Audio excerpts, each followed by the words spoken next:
அது ஆத்தங்கரையோரமா இருந்த அழகான ஒரு கிராமம். அங்க ரங்கையா அவனுடைய குடிசைக்கு பக்கத்துல இருக்கிற காலி இடத்துல நின்னுக்கிட்டு இருந்தான். அவன் கையில மஞ்சள் குங்குமம் தேங்காய் இருந்துச்சு. பக்கத்துல மேஸ்திரியான வீரையாவும் ஆட்களும் இருந்தாங்க. ரங்கையா ரொம்ப உற்சாகமா தெரிஞ்சுக்கிட்டு இருந்தான். ஐயா, இன்னைக்கு ரொம்ப நல்ல நாளாமா. இது வரைக்கும் எங்க அப்பா சேர்த்து வச்ச பணம், நான் சேர்த்து வச்ச பணம் எல்லாத்தையும் சேர்த்து தான் வீட்டை கட்ட போறேன். வீடு சாதாரணமா இல்லாம எல்லாருமே பாராட்டுற அளவுல தான் இருக்கணும். கண்டிப்பா ரங்கையா, நீ சொன்னதை வச்சு நான் ஒரு நல்ல பிளானை போட்டிருக்கேன். எல்லாமே வாஸ்துப்படி தான் பண்ணியிருக்கேன். கிழக்கு திசையில தான் வாசல், அக்னி மூலையில சமையல் அறை, காத்தும் வெளிச்சமும் வீட்டுக்குள்ள நல்லா வரும். பொருள் எல்லாமே தயாரா வச்சிருக்கேன். பூஜையை போட்டு வேலையை ஆரம்பிக்கலாமே. ஏங்க, நம்ம கிட்ட இருக்கிற பணம் வீடு கட்ட போதுமா? பெரிய வீட்டா ஒன்னும் கட்ட வேண்டாங்க. நமக்கு இருக்கிறதுக்கு ஒரு வீடு இருந்தா போதும். நீ சும்மா இரு சீதா. வீடுங்கிறது வாழ்க்கையில ஒரு தடவை கட்டுறது. தலைமுறை தலைமுறையா வாழ வேண்டாமா? பணத்தை பத்தி கவலைப்படாத. வீரையா தான் இருக்காரு. கம்மி பணத்துல நல்லா கட்டி தருவாரு. என்ன சொல்றீங்க வீரையா? கவலைப்படாதீங்க சீதாமா. நீங்க கொடுக்கற பணத்துல நீங்க விருப்பப்பட்ட மாதிரியே நல்லபடியா வீடு வரும். அந்த செங்கலை எடுங்க. ரங்கையா சந்தோஷமா பூஜைய செஞ்சு முடிச்சான். அஸ்திவாரம் போடுற வேலையும் நடந்துச்சு. ஒரு வாரமும் ஆச்சு. செவரும் எழ ஆரம்பிச்சுது.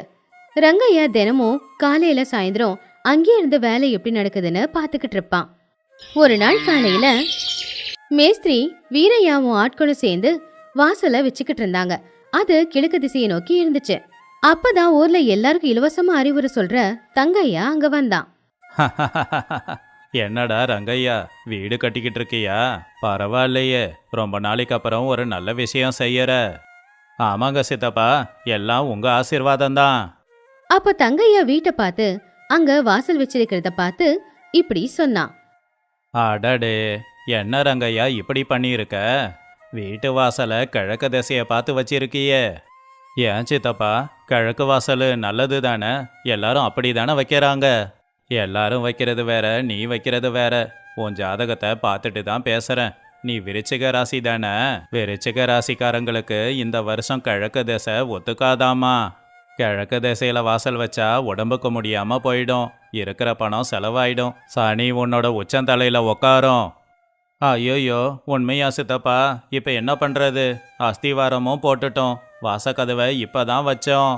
அதனால என்ன, இன்னும் செவரு கட்டல. அந்த வாசலை இடிச்சு மேற்கு திசையில வை.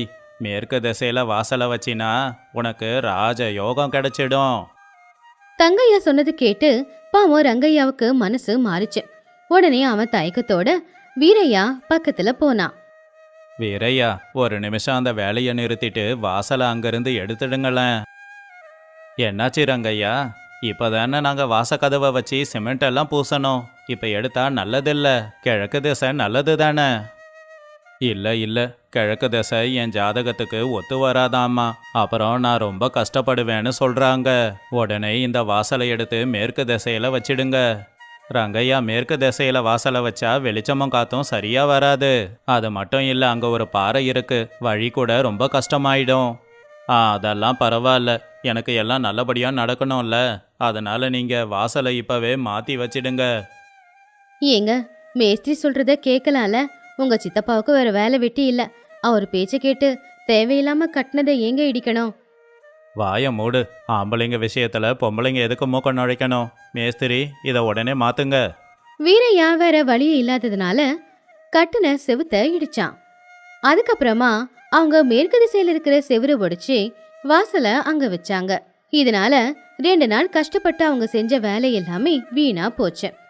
இப்படியே ஒரு வாரமும் ஆச்சு. செவரெல்லாம் கிட்டத்தட்ட பாதி தூரம் வந்துருச்சு.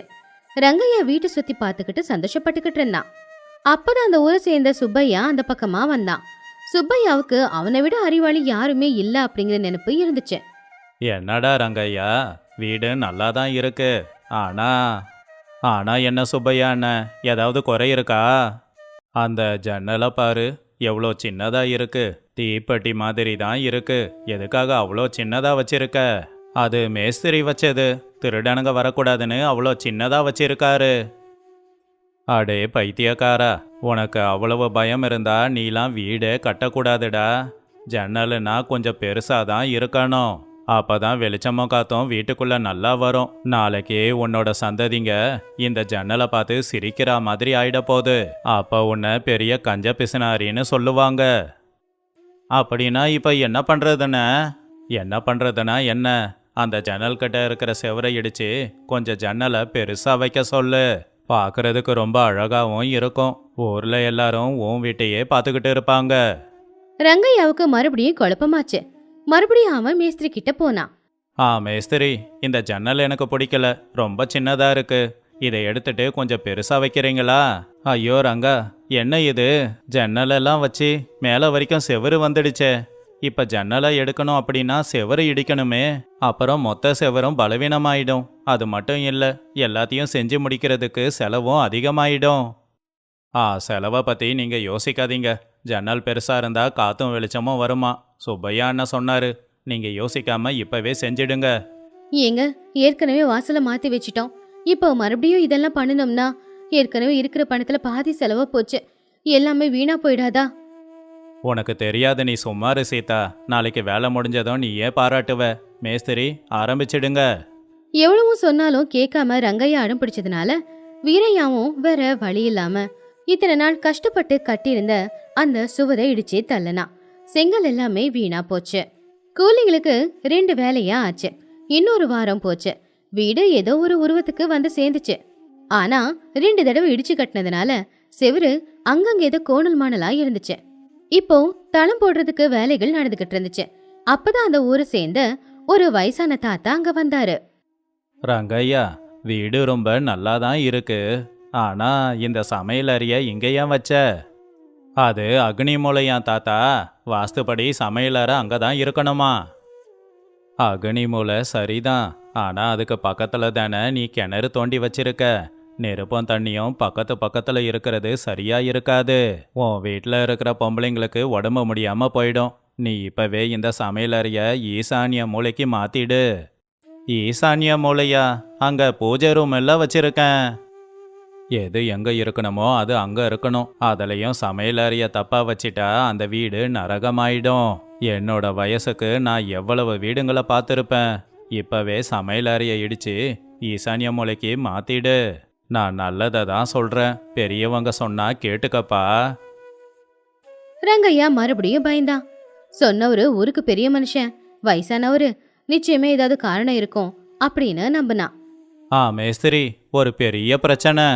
இன்னும் என்ன மிச்சம் இருக்கிறாங்கய்யா? வீட்டோட அஸ்திவாரம் எல்லாத்தையும் எடுத்துட்டு புதுசா வீடு கட்டணுமா? இந்த தடவை யாரு என்ன சொன்னாங்க? மேஸ்திரி, கோவப்படாதீங்க. என் தாத்தா சொன்னாரு, சமையலறை இந்த அக்னி மூலையில இருக்கக்கூடாதான். ஏன்னா பக்கத்துல தான் கிணறு இருக்காமா.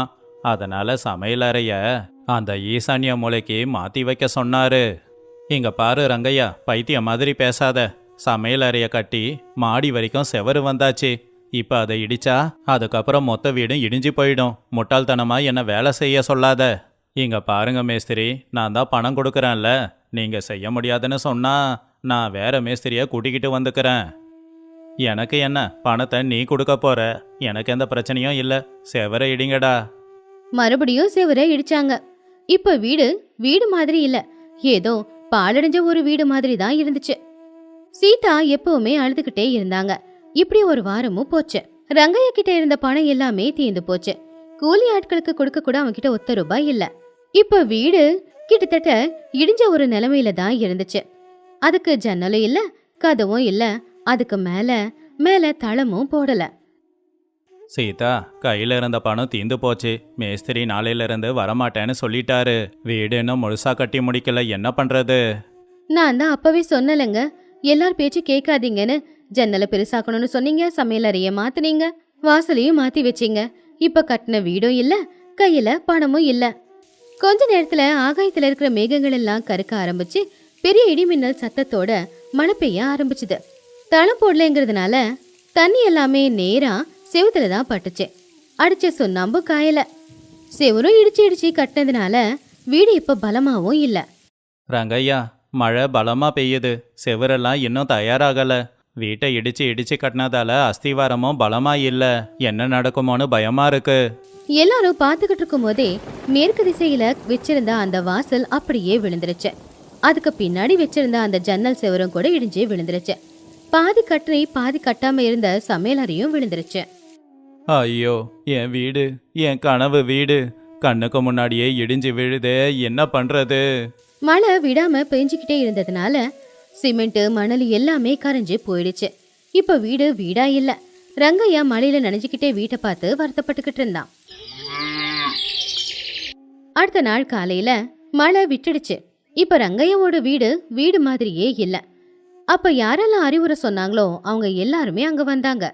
ஐயோ ரங்கையா, என்னடா இப்படி ஆயிடுச்சு? வீடு இடிஞ்சு விழுந்து போச்சே. மேஸ்திரி சரியா கட்டல போல. நான் தான் சொன்னேன்ல, பெரிய ஜன்னல் இருந்தா நல்லது அப்படின்னு. ஆனா இப்படி ஆகும்னு நினைச்சு பார்க்கல. ஜாதகம் சரியில்லைன்னா அவ்வளவுதான் ரங்கையா. நீ என்னதான் வீட்டை மாத்தி கட்டினாலும் அது இப்படித்தான் ஆகும். அவங்க எல்லாரும் அப்படி பேசினதை கேட்டு ஏற்கனவே ரொம்ப வருத்தத்துல இருக்கிற ரங்கையாவுக்கு கோவம் அவனுடைய உச்சந்தலை வரைக்கும் ஏறிச்சு.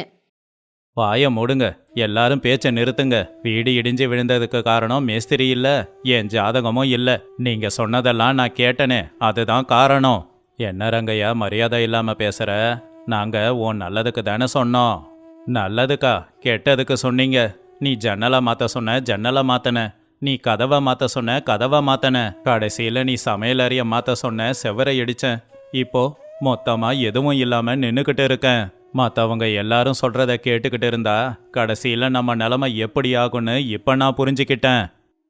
ரங்கையா, நான் ஏற்கனவே சொன்னேன், வீடு கட்டுறவங்களுக்கு ஒரு திட்டம் இருக்கும், அதை அப்படியே விடணும். இப்படி போறவங்க வரவங்க சொல்றதெல்லாம் கேட்டா இதான் நடக்கும். மன்னிச்சிடுங்க மேஸ்திரி, நீங்க சொன்னப்பவும் கேட்கல, என் பொண்டாட்டி சொல்லியும் கேட்கல. வரவங்க போறவங்க பேச்செல்லாம் கேட்டு அழகா வர வேண்டிய வீட்டை இப்படி இடிஞ்சு போய் வெறும் மண்ணும் கல்லுமா பார்த்துக்கிட்டு இருக்கேன். சீதா புருஷனை சமாதானப்படுத்தி, கவலைப்படாதீங்க, வீடு போனாலும் நம்ம வாழ்க்கைக்கு தேவையான ஒரு பாடத்தை கத்துக்கிட்டோம். வீடு கட்டுறதுக்கு தேவையான பணத்தை மறுபடியும் சம்பாதிச்சுக்கலாம். ஆனா இந்த தடவை சுயபுத்தியோட இருங்க. எல்லாருடைய சொல் பேச்சையும் கேட்காதீங்க.